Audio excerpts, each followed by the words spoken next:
Hello everyone and welcome to a new video. I've been very busy lately, so I didn't have the time to make videos, but I have worked on many projects and also developed a lot of products, and some of them I would like to show you in this video and give you a quick walk around in my workshop. I would like to talk about the CV axle and rear hub kit I'm offering now at the online shop, which is this one. You can see it here. So these are the special rear hubs and the special CV axles, very strong ones, very massive ones. This is the original setup on the 202 and also the CLK, SLK and similar platforms. So you have this rear hub and you have a 25 teeth serration here, which interlocks with the CV axle. This one is already one of the strongest ones you can find on those platforms. It is from a CLK 55. You see it's already very thick, but the actual weak spot, if you aim for more than 600 horsepower, will be this area here. So because this diameter is very small compared to this one, and the interlocking length is very short, it sometimes happens that when you have too much torque on the rear wheels, it can snap in this area. So this is actually the next weak spot after upgrading to a 6-speed manual and after upgrading to the biggest differential, the 210 millimeter differential from, for example, E-Class or S-Class. And what my kit does, you can already see it here when you compare those two serrations. This is the original one and this is the upgraded one I offer. This has 30 teeth and a much bigger diameter, and this fits to those specially designed and manufactured rear hubs. They have overall same measures as the original one, so you can use the brake system and everything else stays the same.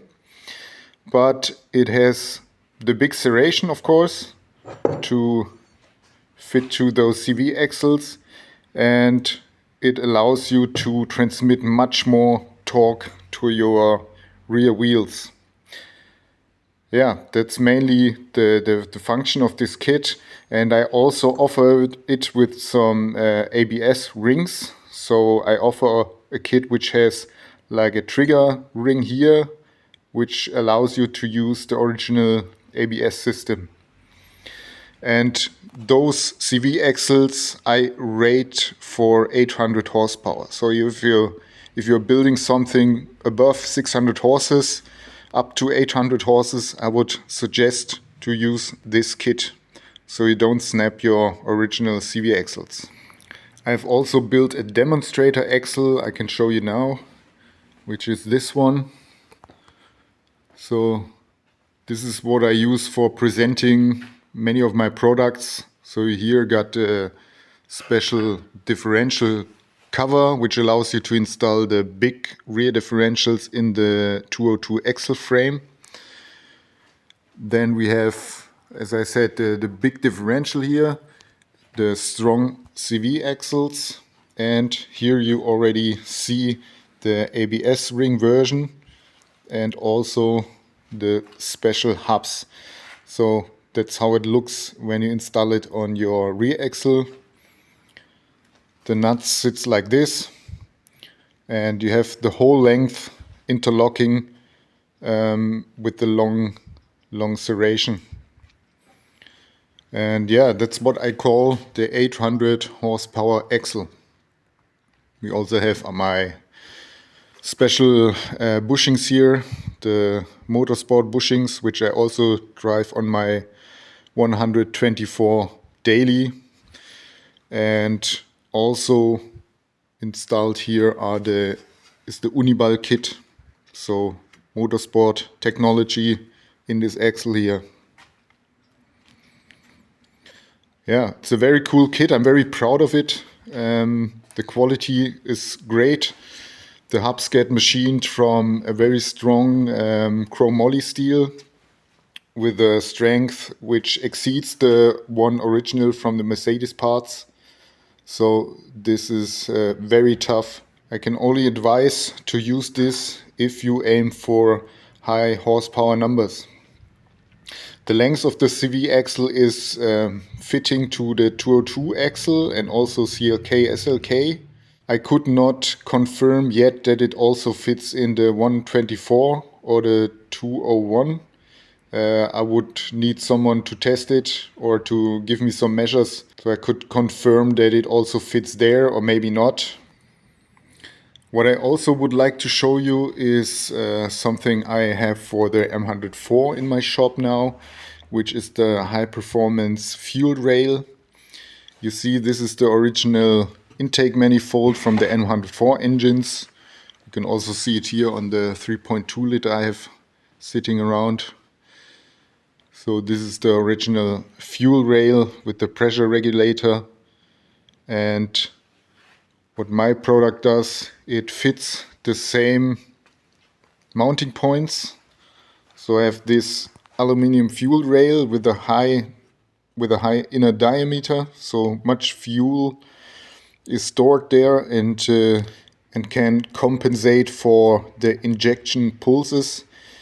And this gets mounted to the intake manifold by these brackets. So on the same points on the outer side. You don't need the bracket in the middle because this is very stiff and very strong. So it's enough if you mount it on the outer points. And what I also have here is the option to include original pressure regulator. So I have this banjo fitting here and a holder for the original pressure regulator. So you are able to use this one. They function very well. I'm also using this on my M104 Turbo. But of course, if you want to use an aftermarket pressure regulator like Nuke Performance or anything else, you can also do that, and you don't need to buy it with this holder. You just can buy the fuel rail and then set up the system like you want it.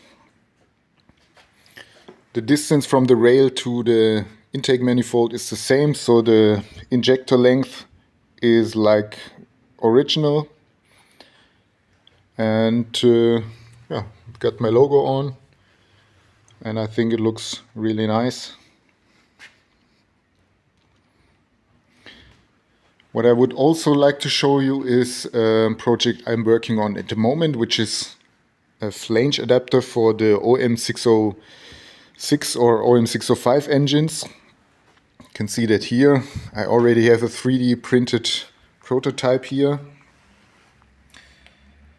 It adapts from the 3-point flange to a V-band, which fits the G25 and G30 turbochargers from Garrett. I'm a big fan of those turbochargers. They are so robust and have a really good performance, and they're also really compact. So if you fit the turbocharger on this engine, you would be able to use the original piping. So as you can see, this exit of the compressor housing almost fits perfectly this piping. Just maybe use a different length hose here, silicone hose or something like that, so you can combine them perfectly, and it will sit very compact on the engine in a very nice position. And what I will also be offering is a connection kit for the oil, so a line to the oil feed, and also I'm thinking about designing a hard line for the return, so similar to the original one, which is made from non-flexible parts.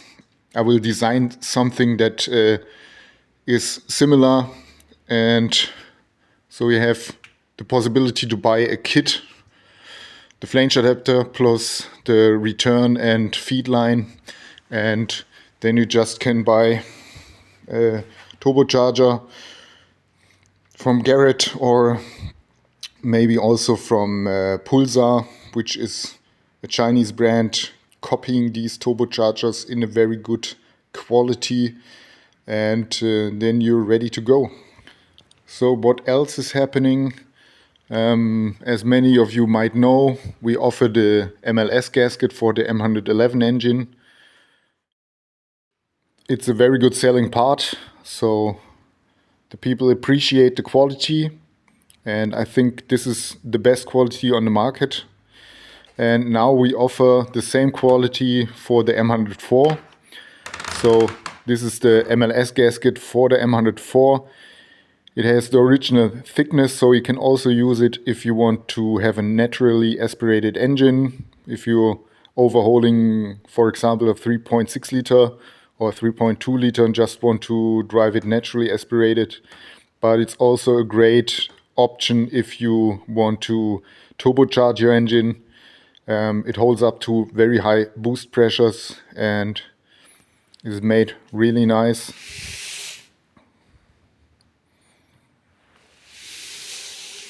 Yeah, check it out in the online shop.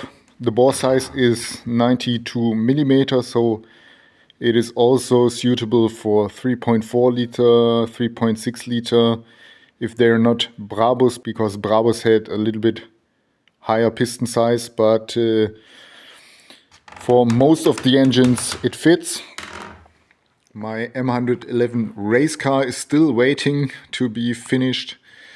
I don't find the time to work on it, unfortunately. The business I'm building takes up so much time, and I'm having a standard job also, so I'm doing two jobs now at the moment. So my normal job and then also managing the business and building up the store, designing the products and doing this and that. So yeah, it's hard to find time for your own projects. But I'm doing a little bit of side stuff. So I'm now in the game of building like child's go-karts with electro motors, which you can see here, which is my fun go-kart, which I use to plow snow when it's snowing outside. Yeah, just in the process of upgrading it a little bit more. So let's just go for a drive.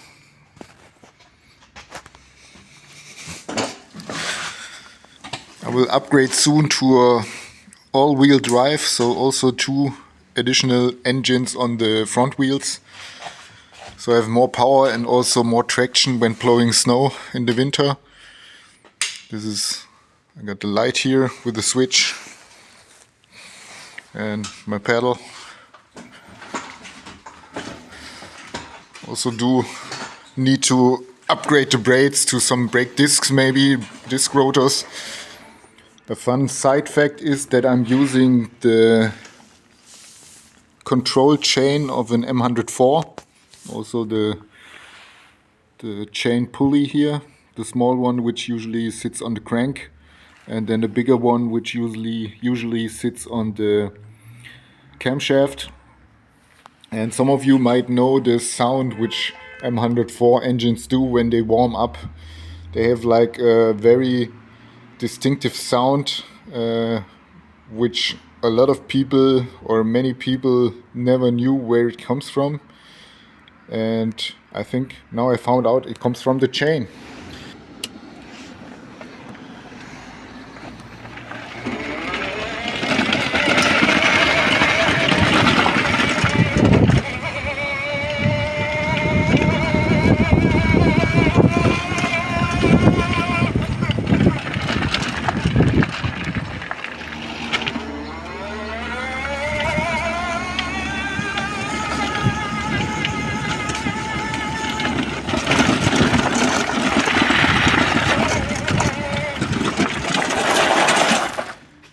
Well, that's it with this update on my projects and products. So I hope you enjoyed it and thank you for watching. Comment, like, subscribe, and see you in the next video.